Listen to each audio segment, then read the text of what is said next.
اور اگر تمہیں کچھ شک ہو اس میں جو ہم نے اپنی ان خاص بندوں پر اتارا تو ان جیسی ایک صورت تو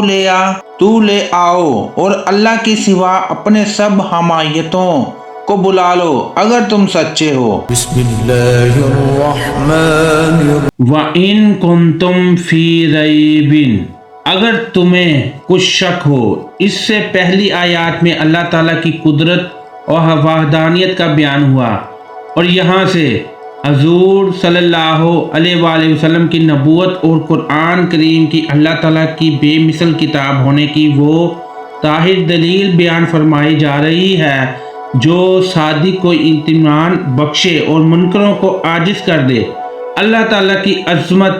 کی سب سے بڑی دلیل محمد مصطفیٰ صلی اللہ علیہ وآلہ وسلم ہے، اور محمد مصطفیٰ صلی اللہ علیہ وآلہ وسلم کی عظمت کی سب سے بڑی دلیل قرآن ہے، لہٰذا اس کو رکوع میں ترتیب سے ان سب کو بیان کیا گیا ہے علی عبدنا، اپنے خاص بندے پر۔ اس آیت میں خاص بندے سے حضور پر نور صلی اللہ علیہ وآلہ وسلم مراد ہے۔ یہاں اس انداز و تعبیر میں نبی رحمت صلی اللہ علیہ وآلہ وسلم کی شان و نبوت کی طرف بھی اشارہ ہے۔ اعلیٰ حضرت امام احمد رضا خان رحمۃ اللہ تعالی علیہ فرماتے ہیں، کیا خوب فرماتے ہیں، لیکن رضا تو نے ختم سجن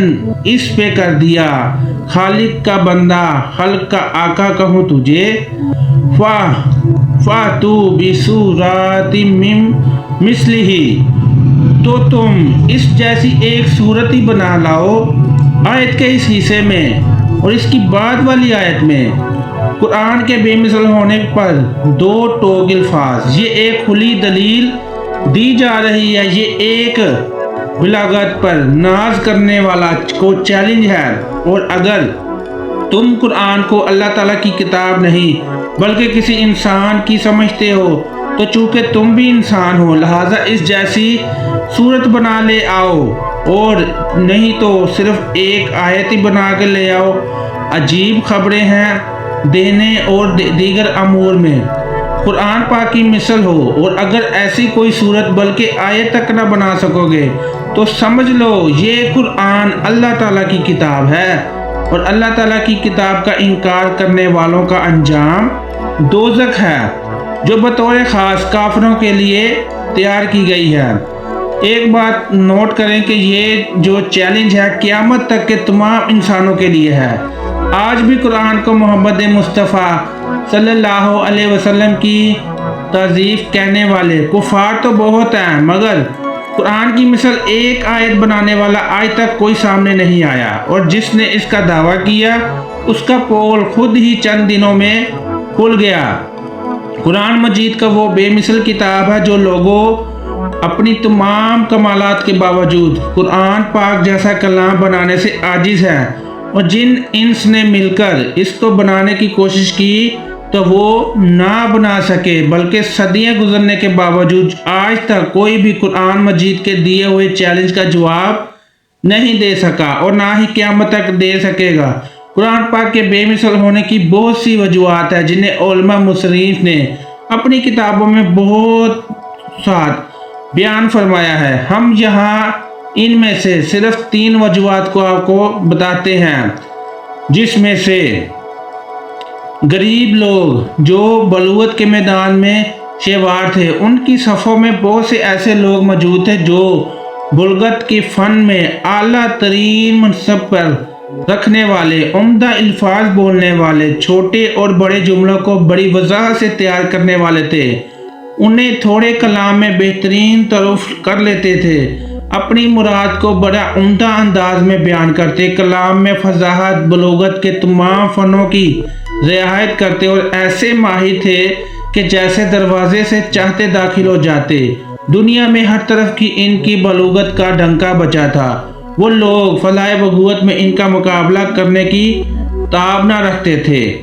ان اہل عرب کو میدان میں اگر کسی نے عاجز کیا تو وہ قرآن مجید ہے۔ اس مقدس کتاب کی اہل عرب کی عقلوں کو حیران کر دیا اور اپنی مثل لانے سے عاجز کر دیا۔ قرآن مجید کے بے مثل ہونے کی ایک دلیل یہ بھی ہے کہ اسے پڑھنے اور سننے والا کبھی سیر نہیں ہوتا اور نہ ہی اس سے اکتاتا ہے۔ وہ اس کی جتنی زیادہ تلاوت کرتا ہے اتنی ہی زیادہ شیرینی اور لذت پاتا ہے۔ بار بار اس کی تلاوت کرنے سے اس کی محبت دل میں راغب ہوتی ہے، اور اس کے علاوہ کوئی اور کلام اگرچہ وہ کتنی ہی خوب والا اور کتنی ہی عظمت والا کیوں نہ ہو، اس کے علاوہ